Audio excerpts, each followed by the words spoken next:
We got a big game coming up in Norman, Oklahoma Saturday night. The whole new Saturday tour, our first ever trip to Oklahoma for a football game. Been over there storm chasing many times this year already. And I've only been to Oklahoma to storm chase. But I will be there Saturday night, and I don't even think the Storms Prediction Center has issued an advisory for Saturday. That's how tranquil the weather should be. High of 94. So tranquil and hot.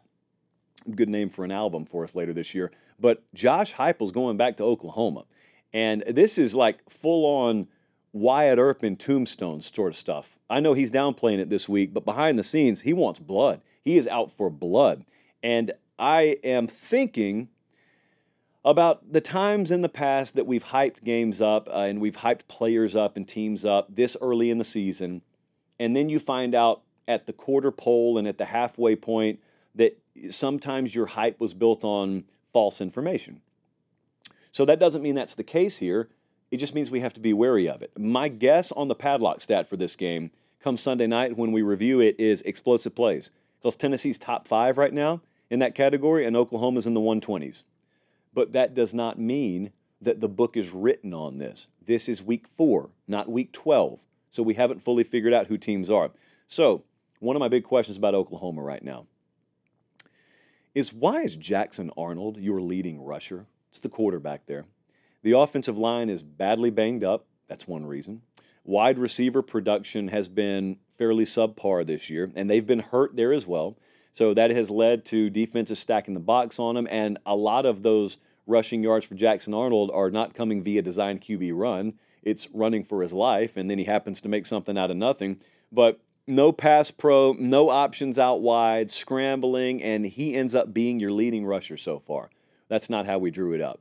Now, we can't do anything about the past, but is that going to continue here? Can I expect it to come together versus Tennessee? I know if you're an Oklahoma fan, you know this. If you're not, those folks have been trying to circle this game as the game where they time up health-wise their guys coming back.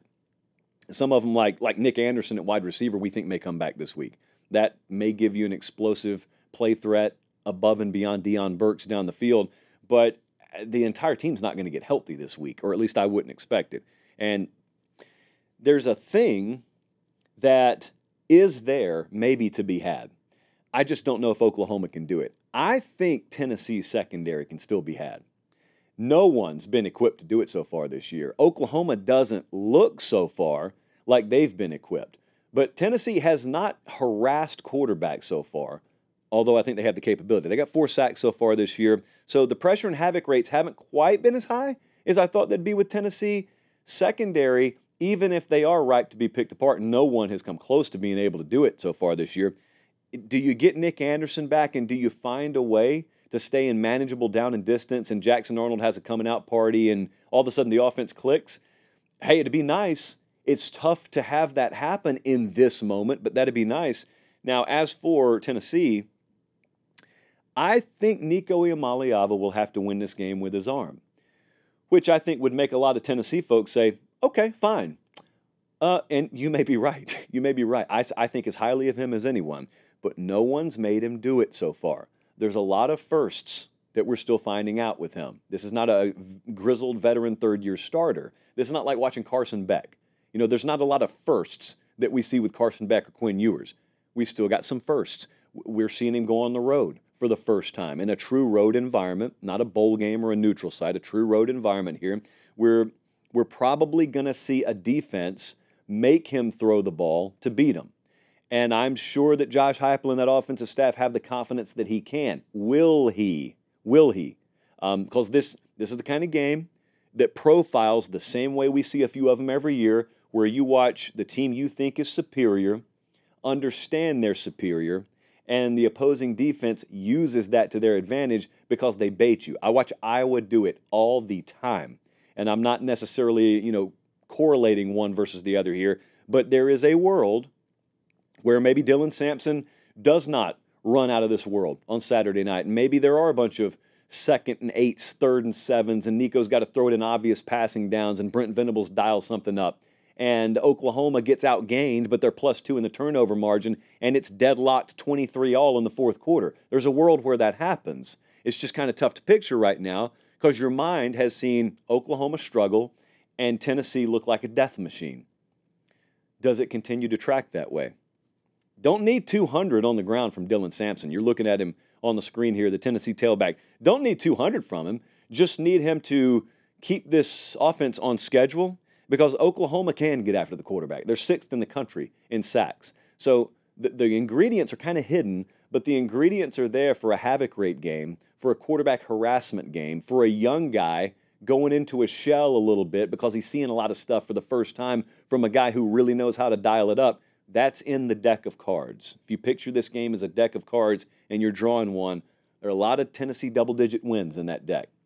But there's some really defensively ugly, turnover margin ugly, Nico in the middle of the third quarter with an ugly stat line games in that deck of cards too. So how different can Oklahoma make the first half here? That's what I wonder, because we've seen so far like Tennessee play NC State, and when you picture the NC State game in your mind, you think Tennessee blew them out. That was 10-3 close to the half, and then a pick six blew it open.